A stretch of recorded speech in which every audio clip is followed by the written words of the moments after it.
Jeg vil sige noget om, hvad særlig sensitiv typisk skammer sig over. Og det kan for eksempel være langsomheden.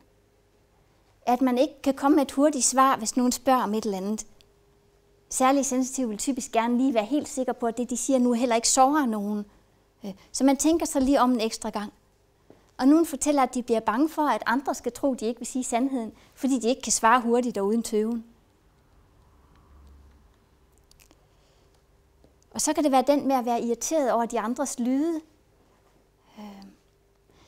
Man kan se, at de andre ikke ser ud til at være generet af det, og man synes ikke, man burde lade sig gå på af det. Men faktisk, så kan man godt sidde og være blevet rigtig godt negativ indeni over nogle lyde, man ikke kan lide.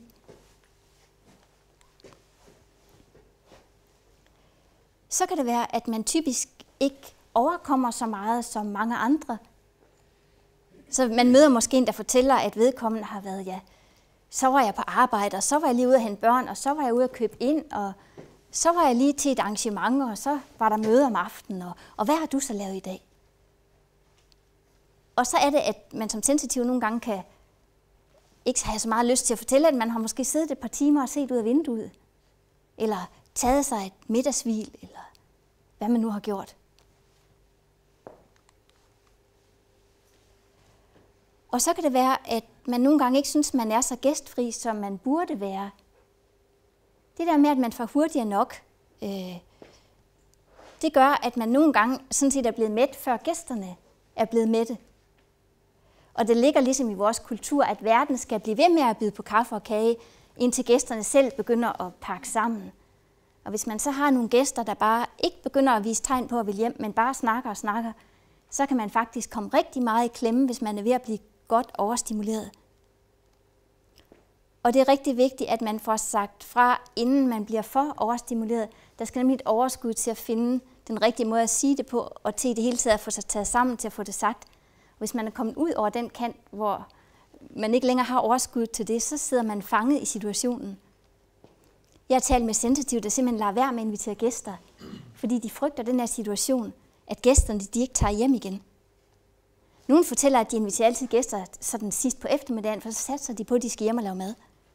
Så det er et stort problem for nogen, indtil de finder ud af at stå ved og sige det, som det er. Jeg aftaler for eksempel altid med mine gæster, både hvornår de kommer og hvornår de tager hjem.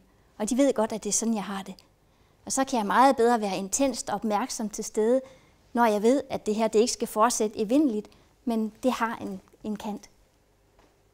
Så det kan være noget andet, særligt sensitive skammer sig over, at de nogle gange kan sidde og ønske deres gæster meget langt væk.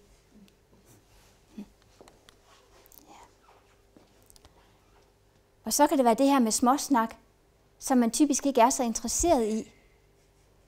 Og da særligt sensitiv typisk er god til at lytte, så kommer man nogle gange til at lytte til langt mere af slagsen, end man egentlig bryder sig om.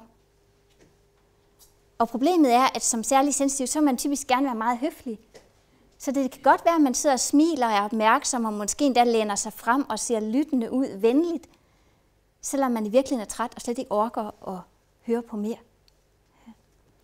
Så noget af det, jeg snakker med særligt sensitiv om, er at prøve at finde mod til at læne sig lidt tilbage og se lidt træt ud, hvis det er sådan, man har det. Fordi man kommer også til at sende nogle signaler, som andre folk ikke forstår, hvis man bliver ved med at se interesseret ud, selvom man er ved at kede sig gudsjammerligt. Så. Men det der med småsnakken, og det kan også være noget af det, der kan være svært i kantinesituationen, f.eks. i middagspausen, hvis snakken foregår på et meget overfladisk plan. Og hvis den sensitive så synes, at man bør ikke alene høre på det hele, men også helst skulle deltage i det, så kommer man til at presse sig. Men det her er eksempler på, hvad særligt sensitive typisk skammer sig over.